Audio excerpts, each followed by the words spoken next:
This video contains violent content. Viewer discretion advised. Shadowrun was made back in 2007 and is a first-person shooter video game developed by FASA Studio for the Xbox 360 and Windows Vista. It was the first game to allow cross-platform play between Xbox 360 and PC players on the same servers. The game features a buying system which is greatly inspired by the game Counter-Strike. The game is also inspired by the role-playing game of the same name, except it's not set in the official Shadowrun timeline, but an alternate one created by FASA Interactive. The game itself is a simple capture the artifact and deliver it to its destination, or eliminate the entire team until the round is over scenario. Tech and magic come deep into this game, and it's what makes it completely unique. Modern weaponry meets ancient magic. This game was underrated and was reviewed negatively by a lot of critics. Despite it not having a single player campaign, the game was fun and different. So here's the top 5 reasons why I enjoyed Shadowrun.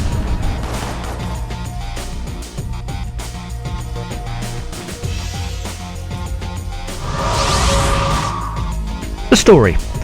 Well, the gameplay itself doesn't really tie into the story, and many players will not even notice there is one. I found it to be pretty decent, and it helped motivate me to play the game better.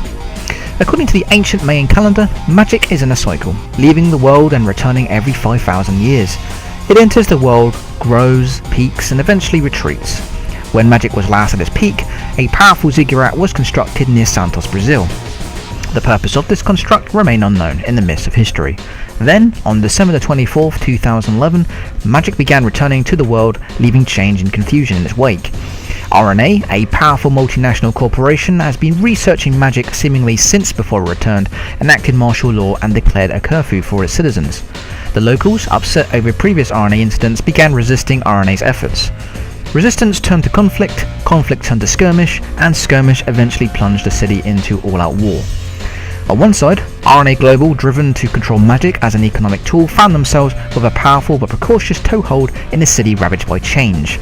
On the other side, the lineage, led by Chancellor family and dedicated to defending the Santos Ziggurat, struggled to keep its magic free of anyone's control, no matter the cost.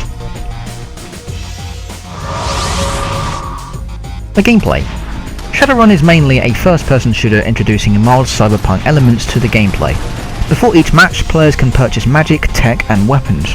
At the beginning of the first round, they have $2,000, except humans who have $2,500. Each new round adds $1,400 for each player, plus money the player earns by helping his or her team during each match, whether through killing enemies, supporting friendlies, resurrecting, healing, assisting in kills, or focusing on the objective. Money can also be lost by team killing. Rounds are either won by killing all enemies, scoring the artifact, or defending the artifact. Matches are a best of 11 series, first to 6 wins. The weapons. Some of the weapons in the game seem rather generic, looking more like Fisher-Price toys than actual guns. But the one thing this game does well is the sense of power and velocity the guns can deliver. Sniper bullets look like they actually do damage. Assault rifles and shotguns are great stopping powers. Miniguns slow down players but are vicious on the battlefield. Katanas are silent swift weapons that when you catch a target unprepared, they start bleeding out. When you get to the most powerful guns in the game, the rocket launcher, you'll start to understand why it costs as much as it does to purchase. The game always gives players a sidearm at all times, and despite its small design, it's actually quite devastating in the hands of a skilled player. The classes. There are 4 different classes the player can choose from, each one has varying different advantages and disadvantages. Humans are the middle ground of the races. They are the second fastest after elves and second most resilient after trolls. Humans have several small advantages that give them a unique playstyle. First, none of their essence is locked by tech as it is with all other races. Second, they start the first round with an extra $500, which can be a huge advantage during the first few rounds. Humans are also quite versatile, they can do a bit of everything. Humans are the best suited for slaying and ranged combat. Humans are best suited for recon with enhanced vision as well as using wide reflexes and smart link. Elves are the fastest race but also the weakest. They are slowed substantially by heavy weapons and will quickly be killed from sustained fire. However, their speed compensates for this as well as their ability to heal when not taking damage after a few seconds if they have essence available. Elves have the second greatest amount of essence. They are best suited for hit and run tactics and players that are magic heavy. Trolls are the slowest race but the strongest. No weapon will slow them down and they can take an incredible amount of damage. When taking sustained fire, a troll will use its essence to harden his skin. This slows them down but allows them to take enormous amounts of damage. Trolls have the same essence as humans but do not share their tech ability, so they are not great magic or tech users. Dwarves are slightly faster than trolls and are fairly strong, not being hampered by heavy weapons. Dwarves can take a good deal of damage, and as a bonus they can withstand a direct headshot from a sniper rifle, which is fatal for any other race. Their special ability is that they can steal essence from other players, friend or foe, and from magical objects like strangle and minions.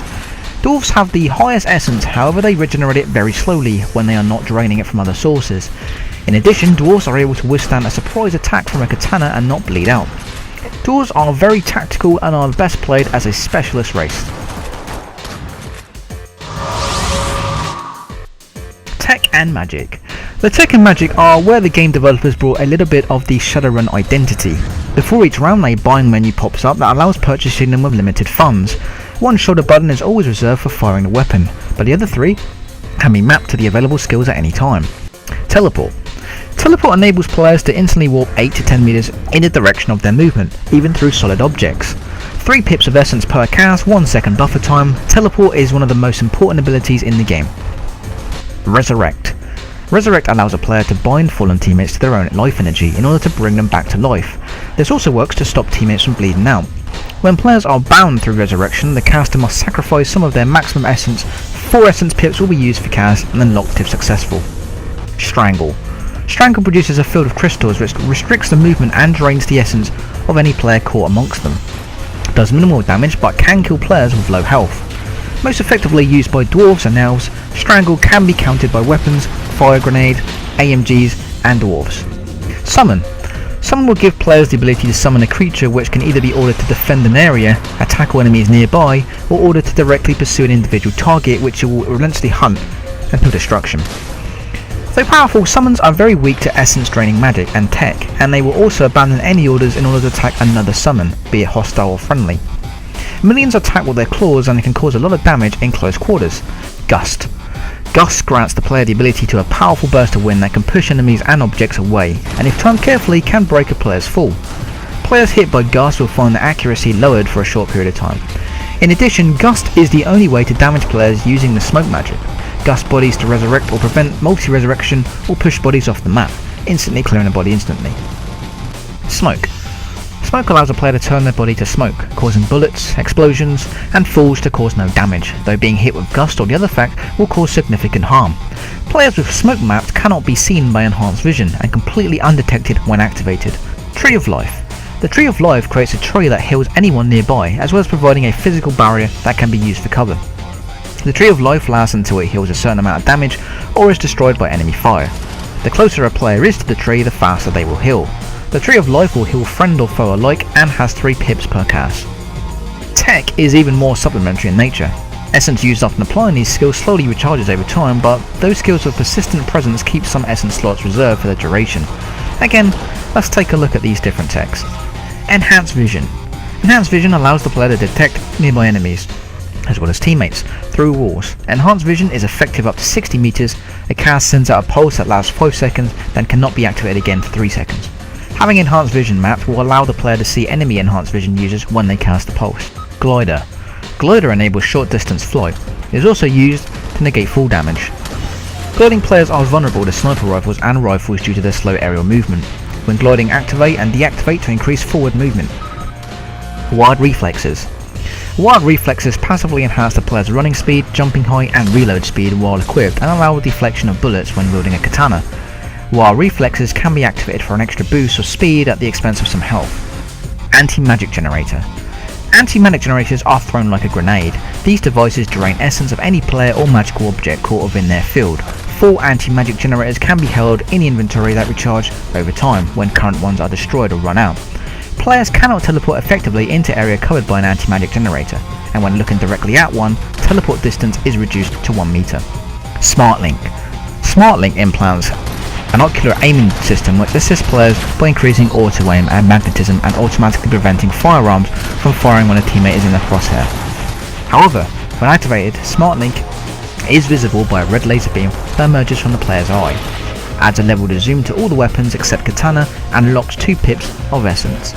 Combine all these 5 reasons and you've got yourself a pretty decent underrated game. If you're not too worried about story-driven games with a campaign and love Counter-Strike and want to try your hands at something different, try this one out, you won't be disappointed.